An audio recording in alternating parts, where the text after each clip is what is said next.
C.H. Spurgeon preached this message on July 1st, 1855, at the New Park Street Chapel.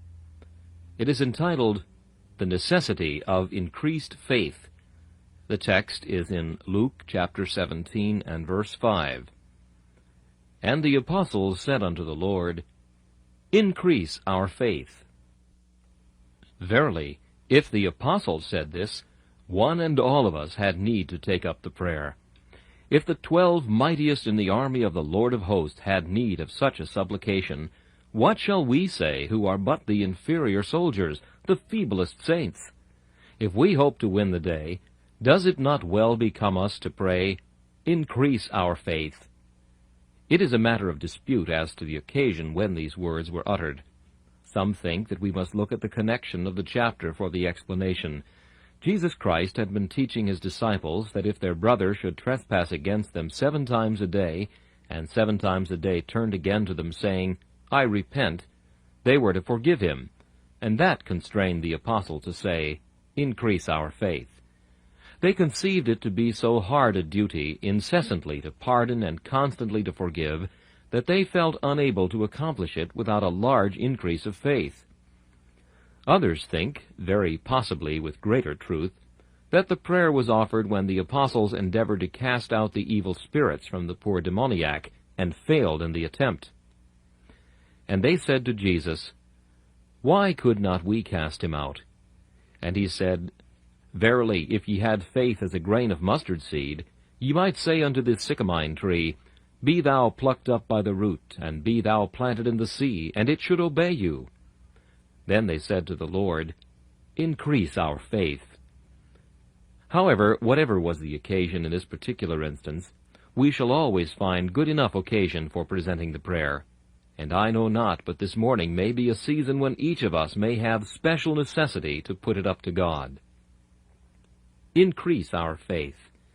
Proceeding at once to the subject, the first thing we shall consider is the object of their solicitude. It was their faith. Secondly, the desire of their hearts, increase our faith. And then, thirdly, the person on whom they trusted to strengthen their faith. They said to the Lord, Increase our faith. First, then, the object of their solicitude was their faith.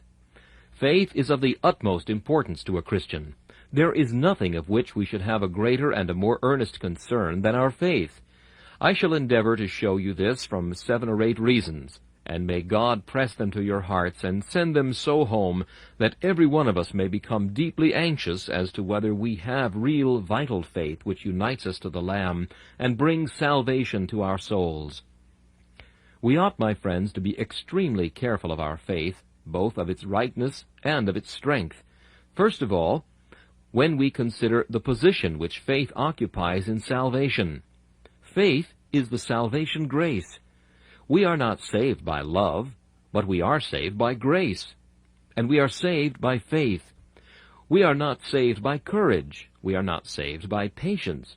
But we are saved by faith. That is to say, God gives his salvation to faith, and not to any other virtue. It is nowhere written, He that loveth shall be saved. It is nowhere recorded, that a patient sinner shall be saved. But it is said, He that believeth and is baptized shall be saved. Faith is the vital part of salvation. If a man lacks faith, he lacks everything.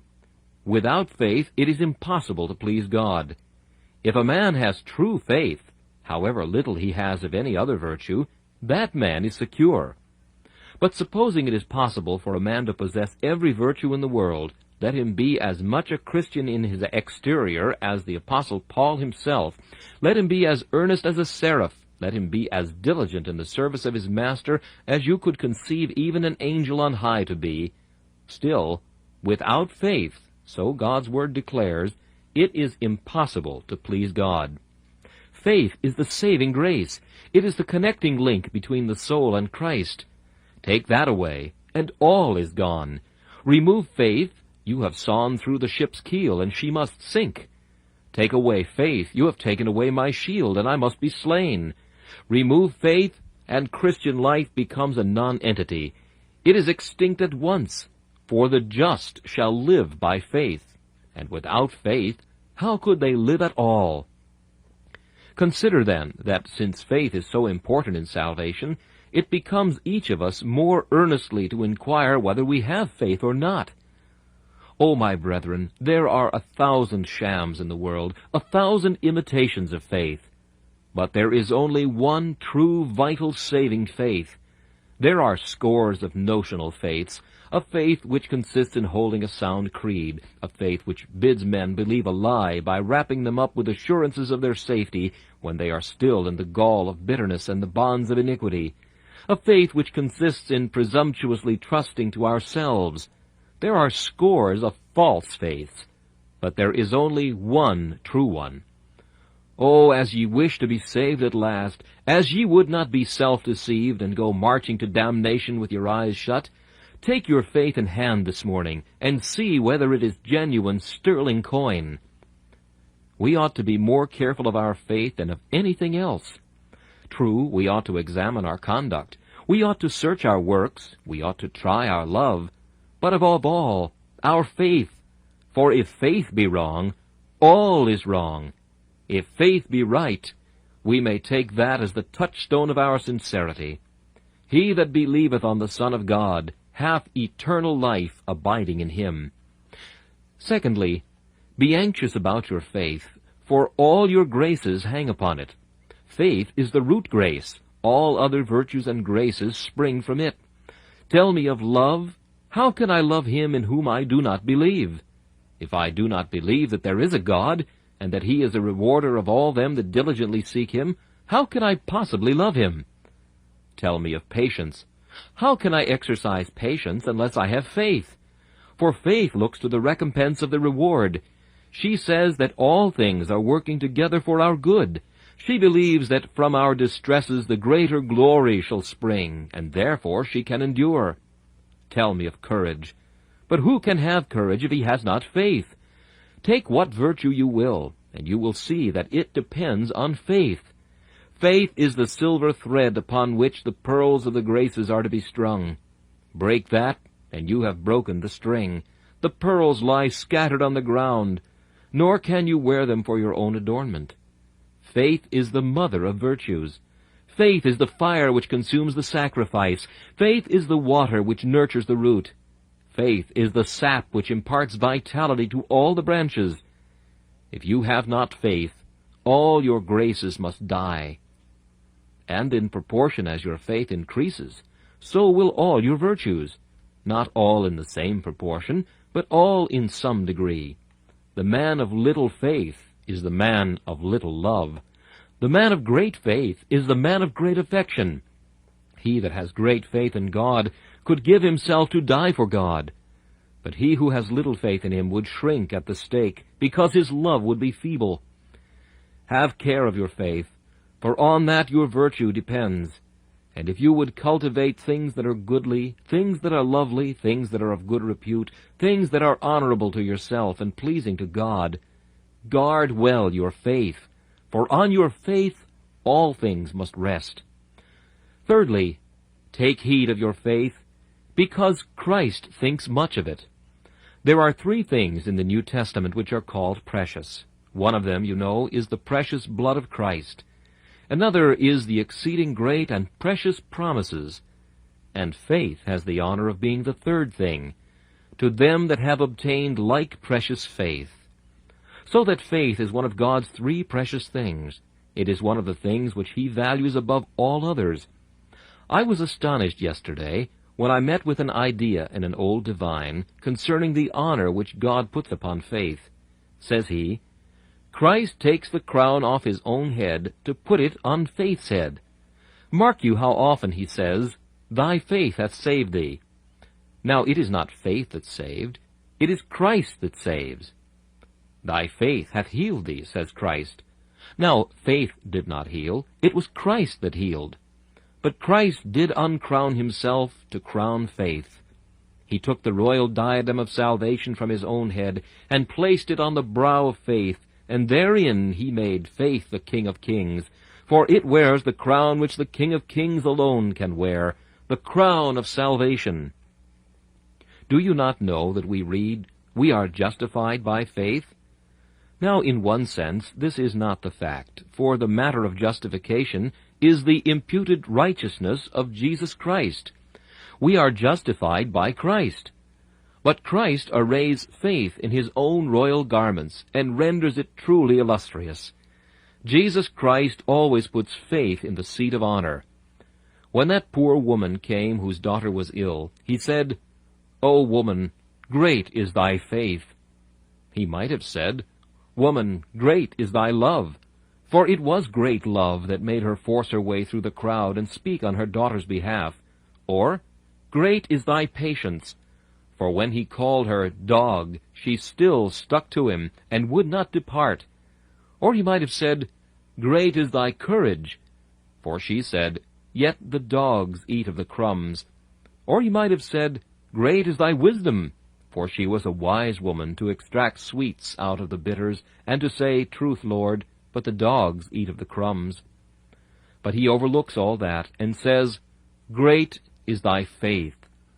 Well, if Christ thinks so much of faith, ought we not to esteem it most highly? Is it possible to think too highly of that jewel which Christ reckons to be the most valuable?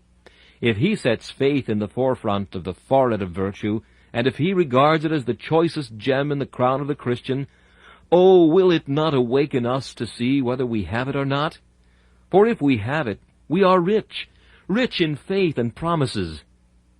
But if we possess it not, whatever we have, we are poor, poor in this world and poor in the next. Next, Christian, take good care of thy faith, for recollect, faith is the only way whereby thou canst obtain blessings. If we want blessings from God, nothing can fetch them down except faith. Prayer cannot draw down answers from God's throne except it is the earnest prayer of the man who believes. Faith is the ladder on which my soul must walk to ascend to heaven. If I break that ladder, how can I ever approach my God? Faith is the angelic messenger between the soul and heaven. Let that angel be withdrawn, I can neither send prayer up nor receive the answers down. Faith is the telegraphic wire which links earth and heaven, on which God's blessings move so fast that before we call, he answers, and while we are yet speaking, he hears us. But if that telegraphic wire of faith be snapped, how can we receive the promise? Am I in trouble? I can obtain help for trouble by faith. Am I beaten about by the enemy? My soul on that dear refuge leans by faith. But take faith away. In vain I call to God. There is no road betwixt my soul and heaven. In the deepest winter time, faith is a road on which the horses of prayer may travel, aye, and all the better for the biting frost. But blockade the road, and how can we communicate with our great King? Faith links me with divinity. Faith clothes me with the robes of deity. Faith engages on my side the omnipotence of Jehovah. Faith gives me the might of God, for it ensures that power on my behalf.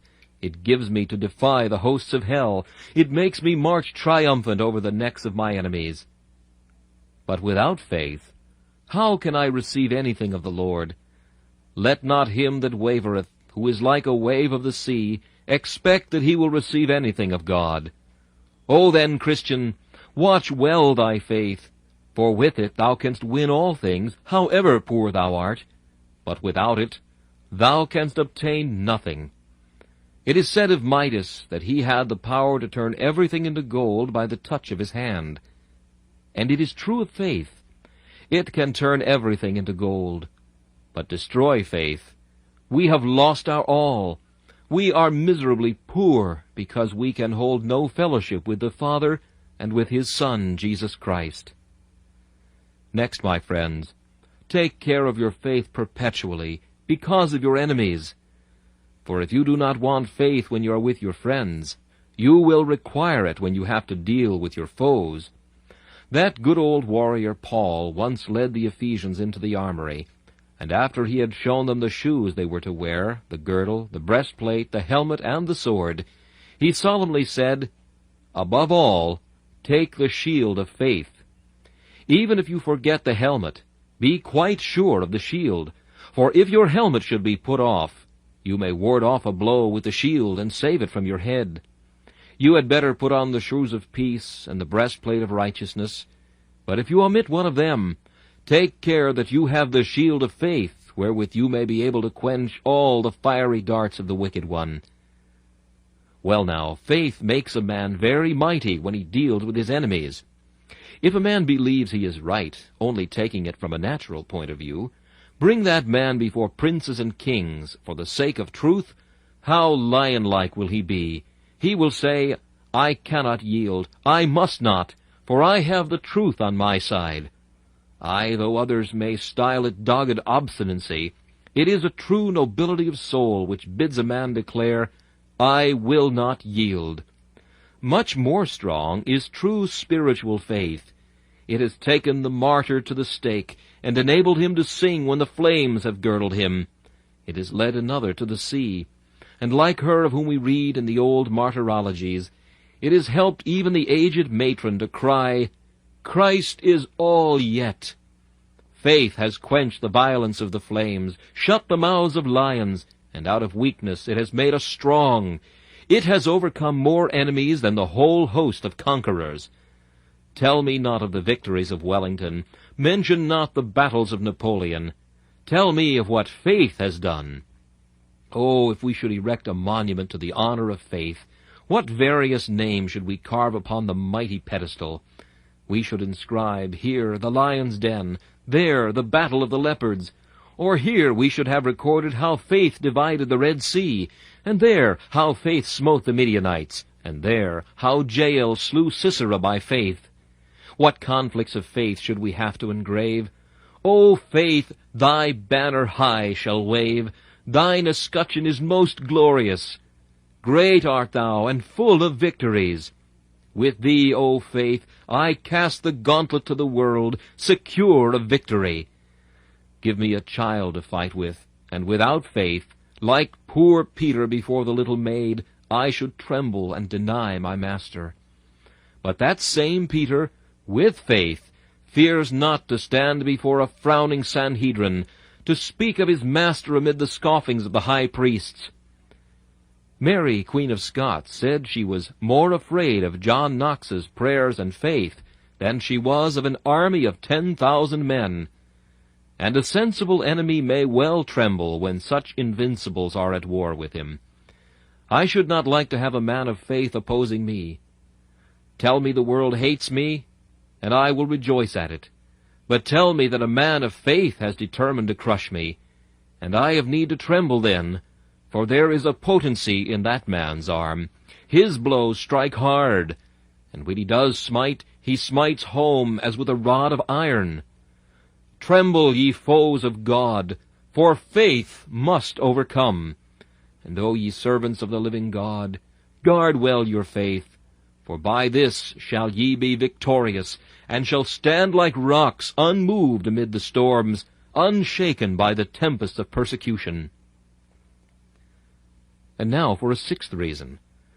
Take care of your faith, because otherwise you cannot well perform your duty.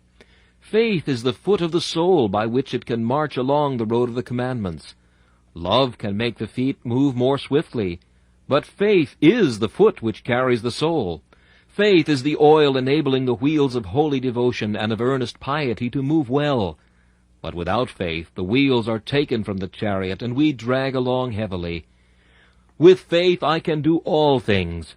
Without faith I shall neither have the inclination nor the power to do anything in the service of God. If you would find the men who serve God the best, you will find them the men of the most faith. Little faith will save a man, but little faith cannot do great things. Poor little faith could not have fought Apollyon. No, it wanted Christian to do that. Poor little faith could not have slain giant Despair. It required great heart's arm to knock that monster down. Little faith can get to heaven, very surely, but it often has to run and hide itself in a nutshell, and to lose all but its jewels. If there are great battles and great works to do, there must be great faith. Assurance can carry mountains on its back. Little faith stumbles at a molehill. Great faith, like Behemoth, can snuff up Jordan at a draught. Little faith is drowned in a drop of rain. It beginneth to think of going back at the slightest trouble. Great faith can build temples. She can pile castles. She can preach the gospel. She can proclaim Christ's name before enemies. She can do all things. And if you would be great indeed, and serve your Master much, as I trust you will seek increased faith. For by so doing you will be more diligent in duty. O ye active Christians, be full of faith. Ye busy Christians, be sure to guard that. For once let that fall, what will ye do? As Sabbath school teachers, as preachers, as visitors of the sick, or whatever ye have to do, rest assured that your faith must be your strength and confidence. If that fails, where are you then?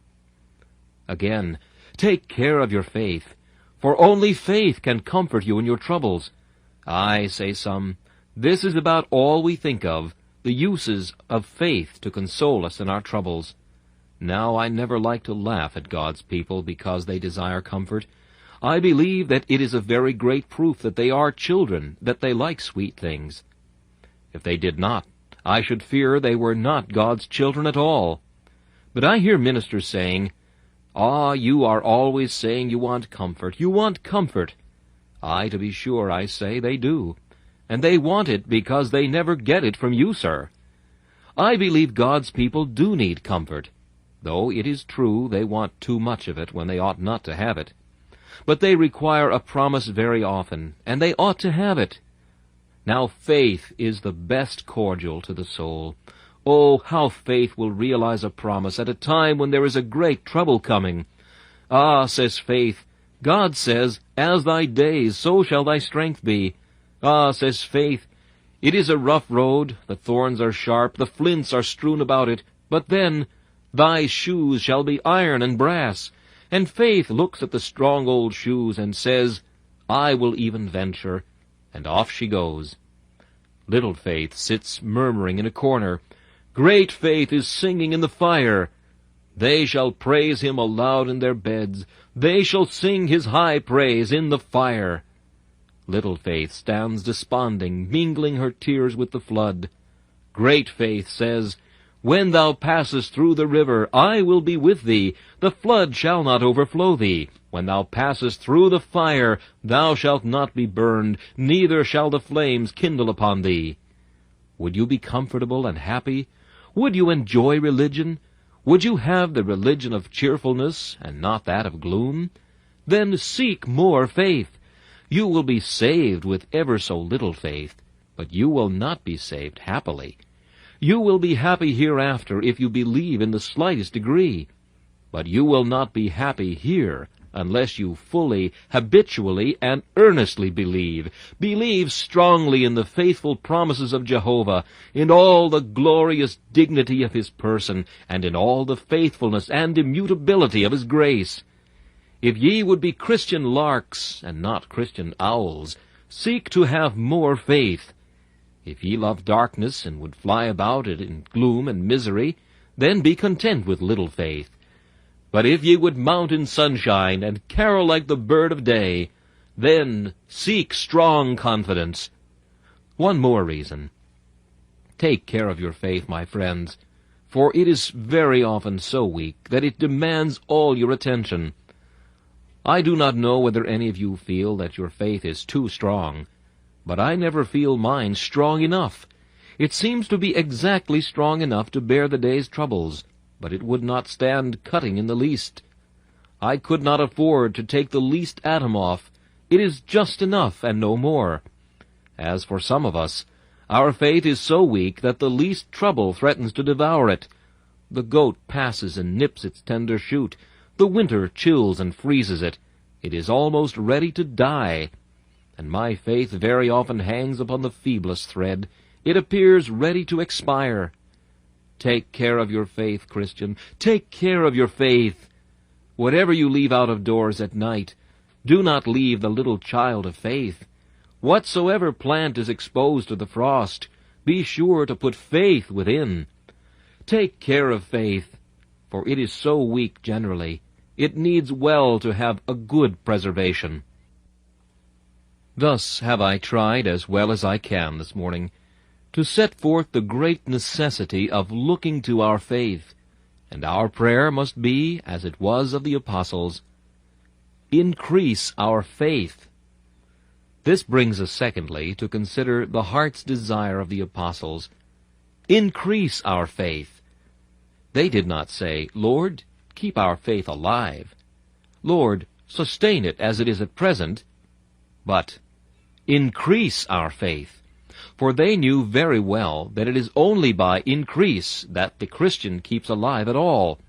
Napoleon once said, I must fight battles, and I must win them. Conquest has made me what I am, and conquest must maintain me. And it is so with the Christian. It is not yesterday's battle that will save me today. I must be going onwards. A wheel will remain erect as long as it moves, but when it begins to stand still, it falls. Christian men are saved by progress. Constantly going onwards keeps the Christian alive. If it were possible for me to stop, I know not where my life would be. The Christian must be going onward, for the arrow will mount while it is still in progress, but it falls the moment the power stops that keeps it aloft. So the apostles said to the Lord, Increase our faith. First, increase our faith in its extent, the extent of what it will receive. Usually, when we commence the Christian life, faith does not grasp much. It only believes a few elementary doctrines. I find that many young converts have not gone much farther than believing that Jesus Christ died for sinners. By and by they get a little advanced and believe election. But there is something a little beyond that they do not receive, and it is not until after years that they believe the entire gospel. Some of you, my hearers, and a great many that are not my hearers, are miserable little cramped souls. You have learned a cast-iron creed, and you will never move out of it. A certain somebody drew up 5 or 6 doctrines and said, There are the doctrines of the Bible, and ye believe these. But you want to have your faith increased, for you do not believe a great deal more that is in the Bible. I do not think I differ from any of my hyper-Calvinistic brethren in what I do believe, but I differ from them in what they do not believe. I do not believe any less than they do, but I believe a little more, and think as we grow we shall have our belief increased. Not only are there a few cardinal doctrines that will be enough to steer our ship by north, south, east, or west, but we shall begin to learn something about the northwest and the northeast, and that which lies between the 4 points. Many people, when they hear something a little contrary to what they have usually heard, say at once, That is not sound. But who made you a judge of what is sound? And there are some little souls who set themselves up for princes in Israel, and think every man must believe as they believe, or else he is decidedly wrong, and they will hold no Christian communication or fellowship with him. I am sure I may pray to the Lord for them. Increase their faith. Help them to believe a little more. Help them to believe that there may be Christian Wesleyans, that there are good church people, and not only that particular Baptists are a very good sort of people, but that there are some of God's elect everywhere. I am sure I pray for all bigots, that they may have a little wider heart. I should like to stretch their hearts a little, but no, they have reached the ultimate. They have come to the last of the Fortunate Islands. There cannot be any shore beyond. It is dangerous for a mariner to spread his sails on untried seas. Hitherto, says pious Crisp, and therefore many fancy, hitherto shalt thou go and no further. Dr. Gill declares just so much, and who shall venture to say more? Or perhaps Calvin is made the standard, and what business has any man to think a single thought beyond Calvin? Blessed be God, we have gone a little beyond that, and we can say, Increase our faith. With all our admiration for these great standard divines, we are not prepared to shut ourselves up in their little iron cages, but we say, Open the door, and let me fly. Let me still feel that I am at liberty. Increase my faith, and help me to believe a little more. I know I can say I have had an increase of faith in one or two respects within the last few months. I could not for a long time see anything like the millennium in the Scriptures. I could not much rejoice in the second coming of Christ, though I did believe it. But gradually my faith began to open to that subject, and I find it now part of my meat and drink to be looking for, as well as hasting unto, the coming of our Lord Jesus Christ. I believe I have only just begun to learn the ABC of the Scriptures yet, and will constantly cry to the Lord, "Increase my faith, that I may know more, and believe more, and understand thy word far better. Increase my faith in its extent." Next, increase my faith in its intensity. Faith needs to be increased in its power as well as in its extent. We do not wish to act as some do with a river, when they break the banks, to let it spread over the pasture and so make it shallower, but we wish, while it increases in surface, that it may increase likewise in its depth. Increase the intensity of our faith. Faith at first takes God's mercy with an open palm. As it increases, it holds it with his fingers, and not more firmly. But when faith grows strong, she takes it as with an iron vice, and grasps it, and not death nor hell could rend a promise from faith's hand when faith is strong. The young Christian at first is not constant in his faith. A little wind comes and he shakes. When he gets to be an older Christian, he will take old Boreas with 50 of his winds to move him. Do you not feel, my dear friends, that you want faith to be increased in its intensity? Would you not sing with Watts, "Oh, that I had a stronger faith to look within the veil, to credit what my Saviour saith, whose words can never fail"? Your poor little faith cannot see many yards before it, for there are clouds of darkness all around.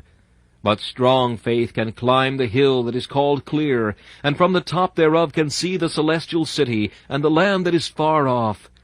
Oh, may God increase your faith to such a degree that you may often have visions of heaven, that you may sweetly sing, as Moses might have done on the top of Pisgah, "Oh, the transporting, rapturous scene that rises to my sight, sweet fields arrayed in living green, and rivers of delight."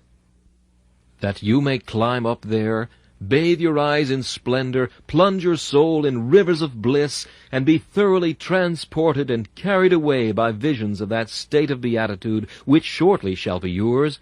Let me exhort you to cry to the Lord, "Increase my faith in its power of realizing heaven, and in every other way." I have no time to dwell upon this, but must close up by very briefly mentioning the person to whom the apostles addressed their prayer. The apostles said to the Lord, "Increase our faith." They went to the right person. They did not say to themselves, "I will increase my faith." They did not cry to the minister, "Preach a comforting sermon and increase my faith." They did not say, "I will read such and such a book, and that will increase my faith." No, they said to the Lord, "Increase our faith." Faith's author alone can increase it. I could inflate your faith till it turned into presumption, but I could not make it grow. It is God's work to feed faith, as well as to give it life at first. And if any of you desire to have a growing faith, go and take your burden this morning to God's throne, crying, "Lord, increase our faith." If you feel that your troubles have been increased, go to the Lord and say, "Increase our faith." If your money is accumulating, go to the Lord and say, "Increase our faith," for you will want more faith as you get more prosperity. If your prosperity is diminishing, go to him and say, "Increase our faith," so that what you lose in one scale you may gain in the other. Are you sickly and full of pain this morning? Go to your master and say, "Increase my faith, so that I may not be impatient, but be able to bear it well." Are you tired and weary? Go and supplicate, "Increase our faith." Have you little faith? Take it to God, and he will turn it into great faith. There is no hothouse for growing tender plants in, like a house that is within the curtains, the tabernacle of God, where the Shekinah dwelleth. I have been speaking in very great pain. But I would, if possible, close by asking you who are Christians, whether you do not think this prayer very necessary to your own state. Let each one ask himself, do not I want more faith? My brethren and sisters in the Lord Jesus Christ, rest assured, you will never get too much of this precious grace. If you pay all the way to heaven, you will never have a penny to spare when you get to heaven's gate. If you live on faith all your journey through, you will not have a pot of manna left. Pray, then, for an increase of faith. You want this church to stand, do you not? It can stand only in proportion as you are men of faith. I know I might exhort you to be men of prayer, but faith is the foundation stone. Prayer comes next. Prayer without faith would be an empty mockery. It would win nothing of God. Do you want us to stand?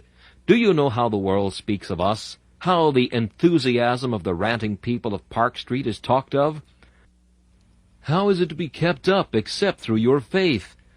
How shall your ministers' hands be held up except by your faith and your prayers?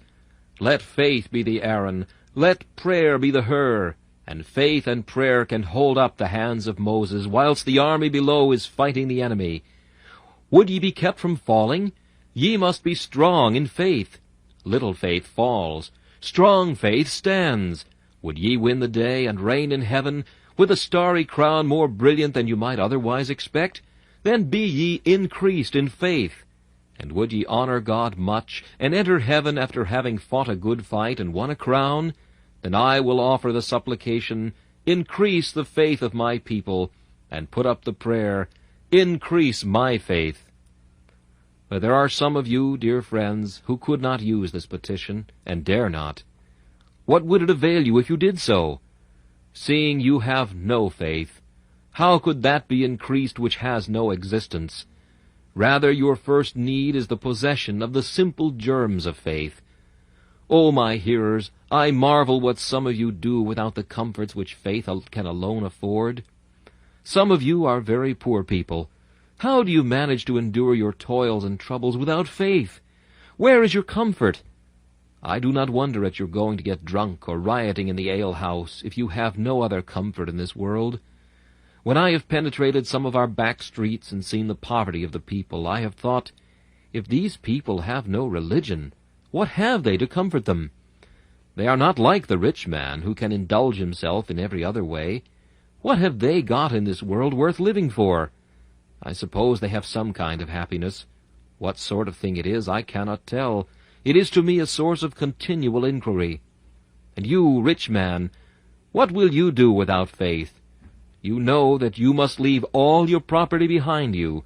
Surely this will make the idea of death dreadful to you.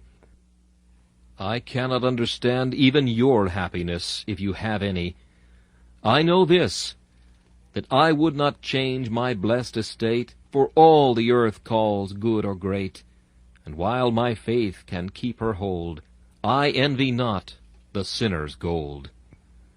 But I want to ask you, what would you do in the next world without faith? Remember, you are standing now upon the edge of the vast gulf of an unknown future. Your soul stands quivering on the verge of the dark abyss. Each time your pulse beats, your soul is brought nearer to eternity. Faith gives wings to the soul. But what will you do without wings? There is a narrow gulf dividing earth from heaven. The Christian flaps his wings, and borne upon them he flies to heaven. But what will you do without wings? It will be a leap into perdition, to sink forever, without the power of ever recovering yourself. If a Christian could sink on his journey to heaven, he would not sink far, for he would flap his wings and be up again. But there you will be, perpetually descending through that pit which has no bottom, struggling to rise, but you cannot, for you have no wings. Once more, O unbeliever, what will you do without faith? For faith gives eyes to the soul. Faith gives us to see things that are not seen. It is the substance of things hoped for, the evidence of things not seen. The Christian, when he dies, will enter the land of death with his eyes open, by means of which goodly hosts of angels shall cheer his vision. But you must die a blind and eyeless spirit. Unhappy is the lot of the blind in this present world. But how infinitely deplorable that eternal blindness, which shall prevent a sight of the splendors of paradise, and shut out forever even the feeblest ray of joy or hope. And once more, faith is the hand of the soul. The Christian, when he dies, catches hold of Christ's garment, and Christ bears him into heaven. A bright angel descends. I clasp that angel, and on his wings he wafts me up to bliss. But when the unbeliever dies, the angel would have a useless errand, for he has no hands. Suppose, O sinner, Christ is there, but you cannot even touch his garments, for you have no hands to do it with. What will you do in the next world without hands? Do you think God will suffer such deformed souls in heaven, without hands and without eyes? No, not at all. But how could you get in without hands? You could not open the gates of heaven. What would you do? You would call on God for mercy, and if the mercy were held out to you, you would not have hands with which to lay hold upon it. I do not understand how some of you are happy without religion. I do not know what you mean to do if you die without faith. Go home and think of what you will do if you die without religion, whether you intend to brazen it out before the face of the Eternal, or tamely to submit. Sinner, thou canst not enter into heaven without faith. But what hast thou made up thy mind to do? Dost thou intend to rend down the gates of heaven? Dost thou think thou hast omnipotence enough to force thy way through squadrons of cherubim and legions of angels, and so to enter by main force? Or what dost thou design to do? Dost thou intend quietly to lie down in beds of sulphur? Dost thou design to be willingly tossed perpetually in that brimstone lake where there is no bottom, where briny tears forever fall? Will ye do that? Will ye make your bed in hell? Sirs, are you so besotted that ye are content with such a doom eternally? Is your reason clean gone? Are your senses so benighted that ye can thus cast yourselves away? Surely ye have resolved to do something. What then will ye do? Do you fancy that without faith you will enter into heaven, when it is written, without faith it is impossible to please God? And when God has said, He that believeth not shall be damned, dost thou think thou canst reverse the decree? Wilt thou mount the throne of Jehovah, and forswear Jehovah's self? Wilt thou change his mandate, and admit the unbeliever into heaven? No, thou canst not. Tremble then, unbeliever, tremble, for there awaits thee nothing but a fearful looking for of judgment and of fiery indignation. What will ye do in the swellings of Jordan, without faith to keep your heads above the waters? God give faith to those that have none, and as for others, may He increase their faith.